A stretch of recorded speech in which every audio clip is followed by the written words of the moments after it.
Hello everyone, welcome back.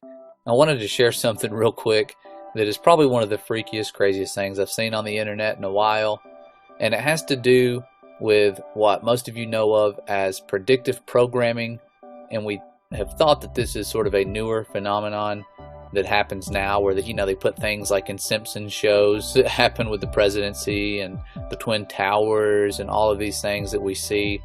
And it's pretty much just the plan of these Luciferians that run things, their little plan, and they put it out there.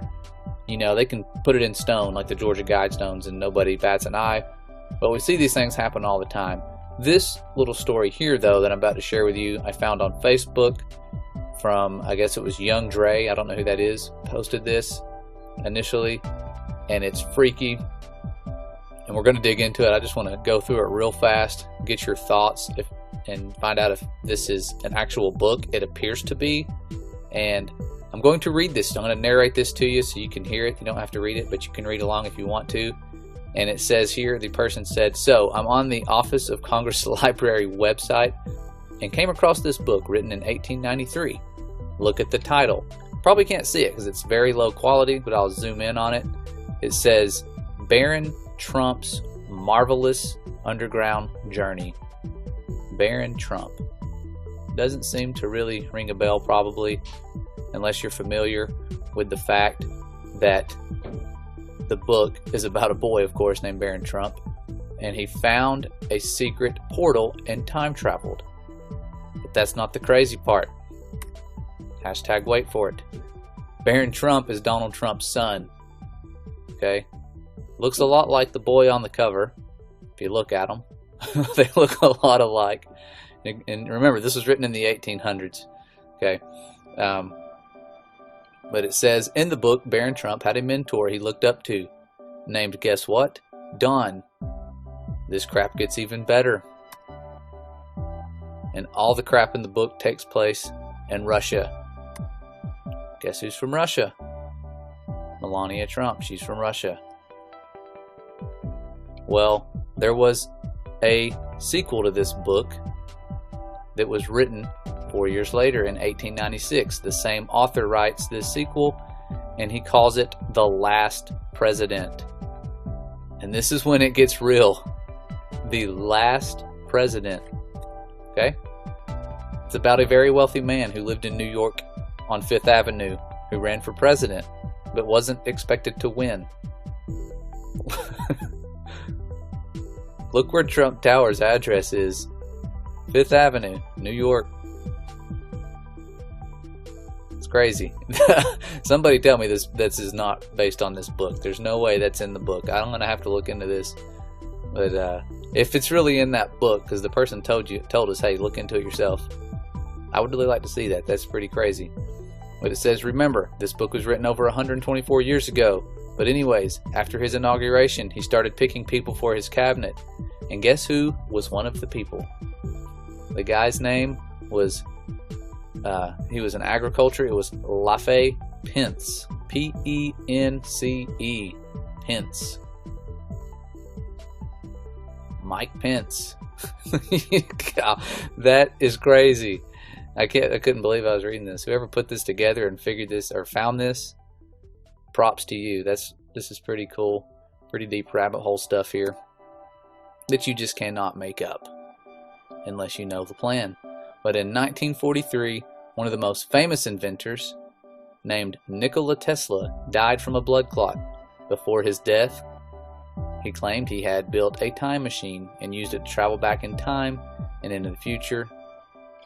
See, now this is where I get kind of lost because I don't know much about anything, if that's verified or whatever, or a valid story if he'd ever claimed that. But after he died, the United States government took all of his inventions and notes. The name of the office that seized all of his work was the Office of Alien Property.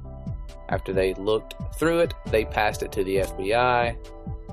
This is an actual office. It's called the Office of Alien Property, and that's pretty much something that was during World War I and again during World War II, and it was a custodian of enemy property that belonged to U.S. enemies. Nikola Tesla was not our enemy as far as I knew, but just so you know, that's a real government office. Keep reading, it gets crazier. After they gave up on trying to figure his inventions out, they hired an outside engineer who could understand the work of Nikola Tesla. And guess who this dude was? John G. Trump. This is the famous electrical engineer and inventor and physicist. He was a recipient of U.S. President Ronald Reagan's National Medal of Science and a member of the National Academy of Engineers. John Trump is Donald Trump's grandfather. But after studying the time machine notes and inventions of Nikola Tesla, he told the government he didn't find anything. And it says here, could he have lied to keep the inventions to himself and out of the hands of the government? I don't believe that's the case. I just think this is all part of that like predictive programming rabbit hole type stuff. But it says, fun fact, Donald Trump's mama, her name is Mary, and his father, his middle name is Christ. And he was born on the night of a total lunar eclipse. Mother's name Mary, father's name Frederick Christ. Interesting stuff. And yes, he was born June 14th, 1946 on a supposed lunar eclipse. A little freaky. And you see things like that. People say, like in the Bible, how it says at the last trump, then the sun will return. It'd be weird if it was actually talking about Trump, but I know it's not. But you never know. Crazy stuff. Definitely really insane coincidences. And there's a lot of things going on, conspiracies about that. You can look into it. I've never looked into this. I just thought this was crazy. Wanted to share it, get your thoughts, because it's definitely mind-blowing to see that this predictive programming and things of that nature date back so far, altering our reality. Most of it's scripted. Almost 99% of what you see, especially in the news, is really scripted. We're finding that out, and it's just, I think if we could see the whole picture and how deceived we really are, it goes beyond the shape of Earth and all of that. It goes way further and way deeper, and the tricks are getting better and better, and they're really pulling one over our eyes. I'm going to go over some of the things they're doing here in another video pretty soon, but stay vigilant, keep on the full armor, keep your shield up, don't set it down, stay out of your comfort zone, keep seeking truth. This is nothing groundbreaking to kind of like alter your salvation or anything like that. Just very interesting if it is true and they did do stuff like this and kind of make our reality match some of these things just because they can. I think that's very interesting. But let me know what you think. I think it's insane and very, very in your face if this is a real book of what they're doing and their plan and the significance of this plan. So again, let me know what you guys think. Thought it was really cool. I will see you very soon. Hopefully having some pretty good videos coming up here very shortly. Thanks for sticking around. I love you guys. God bless.